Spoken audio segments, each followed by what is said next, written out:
जय श्री कृष्णा। ओम नमः शिवाय। माघ मास महात्म्य 19वां अध्याय।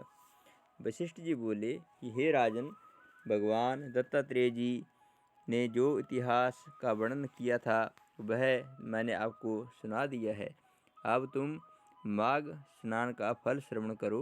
माघ स्नान समस्त यज्ञों, दानों, तपस्या एवं व्रतों में श्रेष्ठ है। हे दिलीप, माघ स्नान करने वाले प्राणी को पितृ उत्तम गति को प्राप्त करते हैं। असत्य भाषण, माता पिता को कष्ट देने से उत्पन्न पाप, पाखंड करने वाले को कष्ट तक सद्गति प्राप्त करते हैं। तीर्थों पर माघ स्नान करने की महिमा अगाध है। इस दुर्लभ अवसर को भाग्यशाली ही पाते हैं। इसके जप, तप, दान, हरि पूजन तथा स्नान करने वाला प्राणी अहोभागी है। माघ स्नान के पश्चात सामर्थ्य अनुसार वस्त्र, ईंधन, स्वर्ण, अन्न आदि का दान करना चाहिए। दीप, अग्नि, वस्त्र दान करने वाला भगवान सूर्य के तेजस्वी लोक को प्राप्त करता है। वे महान पापी जो अन्य प्रकार की किसी यज्ञ, जप, तप, दान और धर्म कार्य से अपने पापों के द्वारा मुक्ति पा सकते हैं, उन्हें अवश्य माघ स्नान करना चाहिए। माघ स्नान समस्त प्रकार से श्रेष्ठ है और निश्चय ही स्नान करने वाले की मुक्ति करता है और उसके पापों को नष्ट करता है, चाहे वह कैसे ही पाप में लिप्त क्यों न हो। वे पापात्मा जो दोपहर के समय भी माघ स्नान करते हैं, यम की अनेकों यातनाओं से मुक्त हो जाते हैं। स्नान करने के उपरांत जो हरि के चरणों का पूजन करते हैं, वे स्वर्ग के दिव्य सुखों का भोग करते हैं और अगले जन्म में राजा बनते हैं तथा अपने वंश का उद्धार करते हैं।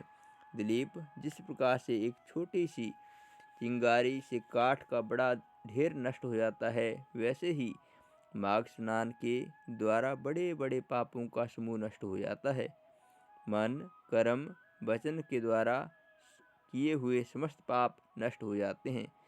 जिस प्रकार भगवान विष्णु समय आने पर दैत्यों का संहार कर देते हैं, वैसे ही माघ स्नान पापों को नष्ट करता है। चाहे किसी भी कारण से यदि कोई प्राणी माघ स्नान कर देता है तो उसके पाप नष्ट हो जाते हैं। ब्राह्मण गंधर्व कन्याएं श्राप भोग रही थी, तब दया करके लोमस जी ने स्नान का फल बताया और उनका संहार किया। सूत जी ने कहा कि हे ऋषियों, इतनी कथा सुनकर राजा दिलीप ने वशिष्ठ जी से पूछा कि हे भगवान, उस गंधर्व कन्याओं को किस कारण से श्राप मिला और उनका इतिहास क्या है, कृपा करके सुनाने की कृपा करें।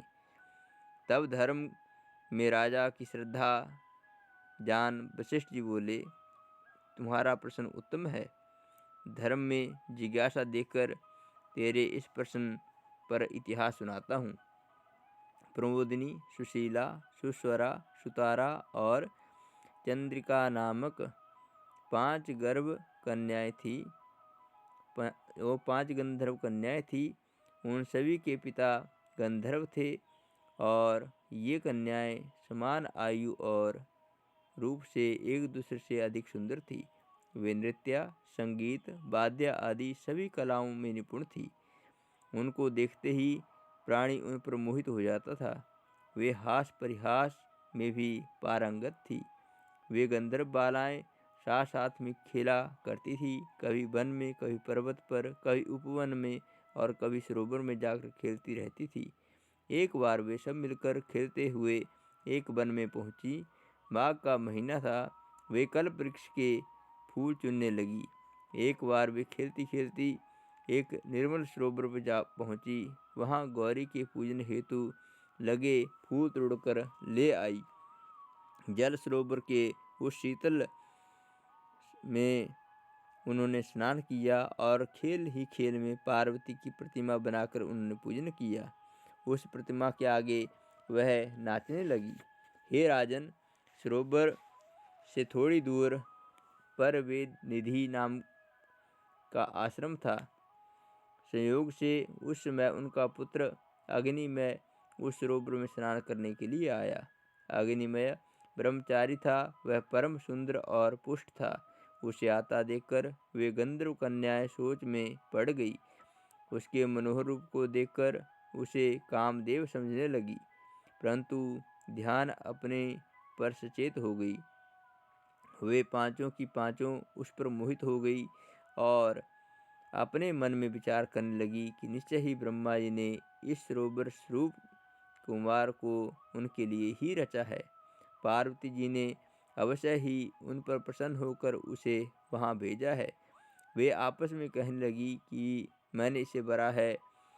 इन कुमारियों और अज्ञानी वह ऋषि कुमार सरोवर में स्नान करने के बाद अपनी पूजा वंदना में लग गया। जब वह समस्त क्रियाओं से निवृत्त हुआ तो उसके कानों में गंधर्व कन्याओं की बातें पड़ी। वह मन ही मन विचारने लगा कि आज महान अनर्थ हो गया जो इन कन्याओं के समीप आ गया।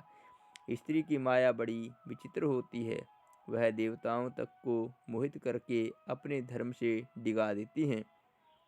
इस प्रकार सोच विचार करके ऋषि कुमार ने उन सुंदरियों से अपनी रक्षा के लिए अपने को योग बल द्वारा अंतर ध्यान कर लिया।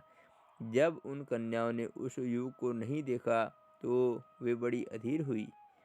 वे उसे चारों ओर अधीर होकर खोजने लगी, परंतु उन्हें कहीं नहीं मिला।